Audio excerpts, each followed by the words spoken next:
Some kittens reach out and claw back.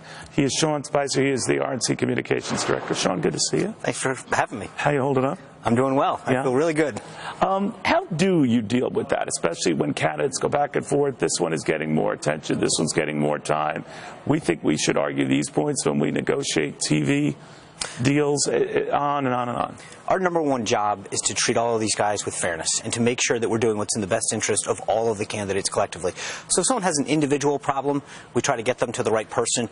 But primarily our goal is to make sure that all of our candidates have the best format and the best forum to express why they want to be president of the United States. But do some of them answer too much? In other words, like, it's one thing, okay, I think when one debate, it was a CNN debate, it was really hot. It got hot, and I can understand that. But then after the last debate, to say that we want to pre-screen everything with the moderators to whether we can have opening statements. How do you juggle that?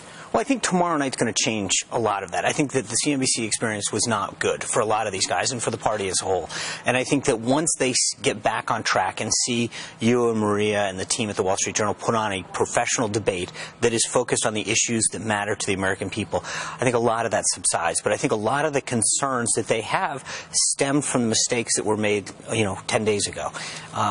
So what we try to do is to get them the assurances they need. And what they asked in a lot of those, in that letter that they were proposing, was a lot of reasonable questions. There were things that CNBC did that they were caught off guard by. And I think the candidates have a right to know, hey, are you going to use a particular graphic? What are you going to use in my bio?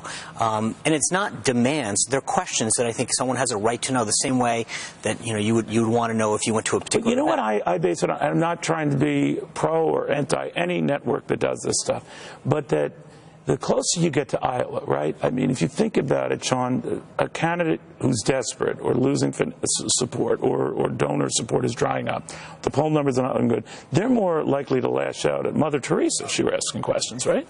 Well, I think at certain points, candidates have to do whatever they do. So how do you weigh that into your thinking when this candidate gives you a demand? Well, again, I think it goes back to, is it a collective concern among all of the campaigns, or is it one individual candidate saying, I don't like the color of my chairs? In that case, that becomes a question where we say, here's the appropriate person to talk to.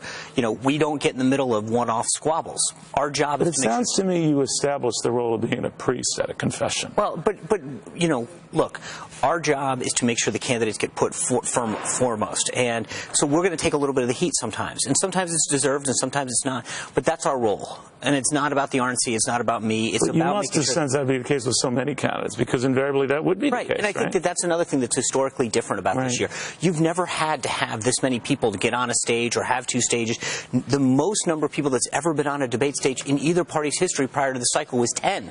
So suddenly to deal with 17 candidates as we had in Cleveland, 15, now 14, I mean, that number in itself is really difficult. The other thing that's interesting is that in previous cycles, we've always had this front runner, presumed front runner who's come in. So is Mitt Romney and George Bush.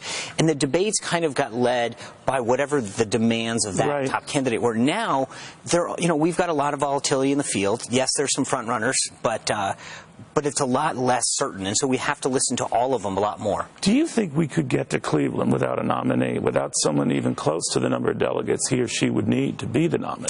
I feel really confident that the way it works, or it always has worked. Well, now we have so many candidates. We have apportioned voting in a lot of states, not all, but enough that you could mathematically. Sure, you could, and I think in the same way that we could have a tie in the Electoral College, so I think it's so that's your way of dismissing my question. No, it's not, because I think you're right that there's a higher likelihood now than there ever has been, but I still think that the process tends to always work itself out, and we find a nominee. My guess is by the first or second week of April, we know who that presumptive will be. I do. All right, we'll see what happens. Sean, thank you very much. Sean Spicer, guy gets no sleep.